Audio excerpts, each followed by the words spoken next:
बालाघाट शहर में बीती रात एक बाइक स्टंटकारी ने मोमोज की दुकान लगाने वाले युवक की जान ले ली। इंदर नाम के इस युवक के साथ हुई इस घटना के बाद से ही सोशल मीडिया पर बाइकर्स के खिलाफ जबरदस्त आक्रोश दिखाई दे रहा है। वहीं पुलिस और यातायात अमले की चीर निंदा को लेकर भी लोग खासे नाराज है। आपको बता दें कि बीते कुछ दिनों से रात्रि के समय कुछ बाइकर्स सरेखा चौक से अंबेडकर चौक के बीच फर्राटा भरते हुए दिखाई दे रहे हैं। महंगी बाइक के शौकीन इन बाइकर्स को लेकर पिछले कई दिनों से लोगों में आक्रोश था, लेकिन वे भी घटना का ही इंतजार कर रहे थे। शायद यही वजह है कि अब जब एक युवक की इन बाइकर्स ने जान ली है, तब जाकर लोगों में इनका विरोध मुखर हो रहा है। बताया गया कि होटल गुलमोहर के सामने मोमोज की दुकान लगाने वाले इंदर को बीती रात्रि में कुछ स्टंटकारी बाइकर्स ने जोरदार टक्कर मार दी, जिससे उसकी मौके पर ही मौत हो गई। इसके बाद से ही सोशल मीडिया पर लोग बाइकर्स के विरोध में मूवमेंट चला रहे हैं।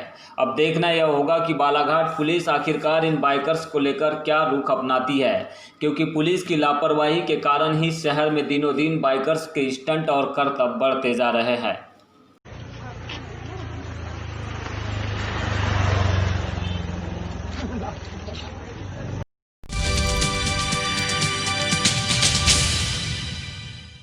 मध्य प्रदेश और छत्तीसगढ़ के सीमा क्षेत्र में बीते 6 सितंबर को हुई कथित मुठभेड़ की घटना में मारे गए झाम सिंह धुर्वे की मौत का मामला लगातार गरमाया हुआ है। इस मामले में लगातार एनकाउंटर को लेकर पुलिस की कार्यप्रणाली पर सवाल उठ रहे हैं। घटना के बाद से ही छत्तीसगढ़ के बोडला, छिल्पी, कवर्धा क्षेत्र के आदिवासी और मध्य प्रदेश के बैहर, बालाघाट एवं मंडला के आदिवासी समाज के लोग इसकी उच्च स्तरीय जांच की मांग कर रहे हैं।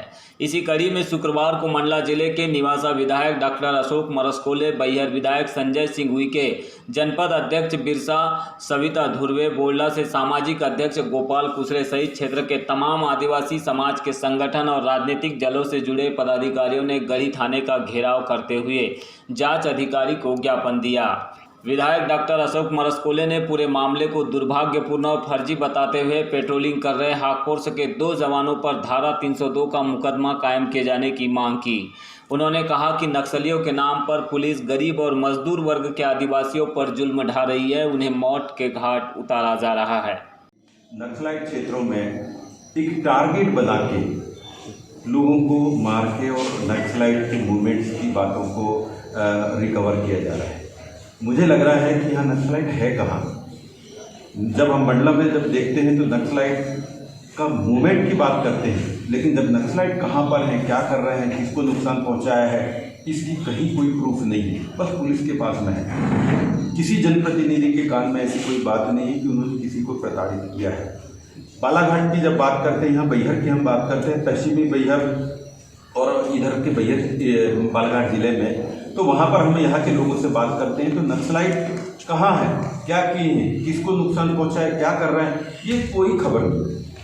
आप यहाँ से विधायक हैं, मैं मंडला क्षेत्र से, मैं निवास से विधायक हूँ। कम से कम अगर ऐसी कोई बातें होती हैं तो नक्सलाइट जो है उस मूवमेंट की उपज क्यों हुई है, कहाँ से हुई है, तो क्या हुई है, उसको हम कैसे दूर कर सकते हैं, इन पर कभी कोई चर्चा नहीं है। सिर्फ ये इस प्रकार के आए दिन यहाँ मुठभेड़ हुई, उसको मार दिया गया। भैया पकड़े कोई नहीं जाते हैं क्या? पकड़े कोई नहीं जाते हैं, और पकड़े भी किसी को जाते हैं तो उनकी आखिरी छोर तक पहुँचो, कहाँ तक ये इनका लिंक है। ये एक बहुत बड़ी एक साजिश के तहत टारगेट पूरा करने के तहत की गई एक हत्या है, जिसको हम मान रहे हैं हत्या, और उसको नक्सलाइट का टारगेट के रूप में रखा जा रहा है। लेकिन नक्सलाइट मूवमेंट यहाँ कहीं कुछ नहीं है। हर तरीके से हम देख रहे हैं कि गरीब आदिवासी वर्ग के लोगों को ही इस प्रकार का शिकार बनाया जाता है। बैहर विधायक संजय सिंह उइके ने भी घटना पर तीखी प्रतिक्रिया व्यक्त करते हुए पुलिस और नक्सली मुठभेड़ की कहानी को फर्जी बताया। उन्होंने कहा कि जिस स्थान पर मुठभेड़ की बात सामने आ रही है, वहां झाम सिंह का शव लेने पहुंचे युवाओं को कहीं भी मुठभेड़ जैसे निशान नहीं दिखाई दिए। झाम सिंह की गोली लगने से मौत के बाद पुलिस अपने बचाव के लिए हथकंडे अपना रही है और आदिवासी समाज के कुछ युवाओं को संगम सदस्य और नक्सलियों को राशन पहुंचाने वाले बताकर उनके खिलाफ अपराध दर्ज कर रही है, जो कि पूरी तरह गलत है। इस मामले की उच्च स्तरीय जांच होना चाहिए। और दूसरे दिन ये देखने में आया कि पुलिस ने उसको उसके बॉडी के पास में एक 12 बोर की बंदूक रखी है, उसके ऊपर कुछ रसद सामग्री रख दिया और उस बॉडी को रिकॉर्ड दिखाया गया। ये सरासर झूठा है। पुलिस द्वारा ये कहा जा रहा है कि वहाँ इनकाउंटर हुआ है, पुलिस ने 40 राउंड फायर किया, फिर नक्सलियों ने काउंटर फायर किया। कहीं पर भी घटना स्थल पर देखने से कहीं पर भी ऐसा दृश्य नहीं लगता है कि दोनों ओर से पुलिस और नक्सली के बीच में मुठभेड़ हुआ, कोई गोली चालान हुआ। और अगर बॉर्डर क्षेत्र है, बॉर्डर है छत्तीसगढ़ राज्य और मध्य प्रदेश राज्य का, ये दोनों जब भी नक्सली मूवमेंट होता है ज्वाइंट मूवमेंट चलाते हैं। जब मैं गया वहाँ झलमला गया, दूसरे दिन जब उसके मतलब के कार्यक्रम में गया तो वहाँ के एसडीओ टिकुदुर साहब से थानेदार से बात हुई मेरी, तो उनको इस बारे में घटना के बारे में पता ही नहीं कि कोई नक्सली मूवमेंट वहाँ था और ज्वाइंट रूप से कोई मूवमेंट चलाया जाता पुलिस का।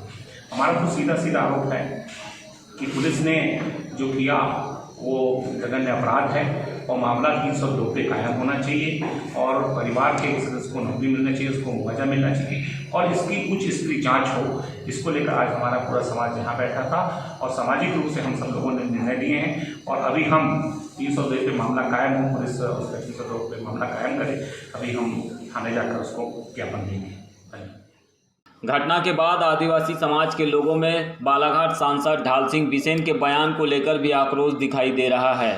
आदिवासी समाज के पदाधिकारियों ने कहा कि बालाघाट के सांसद पुलिस की हाँ में हाँ वाला बयान दे रहे हैं। उन्हें पहले घटना वाले स्थल पर पहुंचकर इस पूरे मामले की तस्दीक करनी चाहिए, उसके बाद में ही ऐसी बयानबाजी करना चाहिए। आपको बता दें कि शुक्रवार को यहां पहुंचे आदिवासी समाज के लोगों ने सामाजिक भवन में मीटिंग का भी आयोजन किया, साथ ही रैली निकालकर अपर कलेक्टर शिव गोविंद मरकाम को ज्ञापन प्रेषित किया।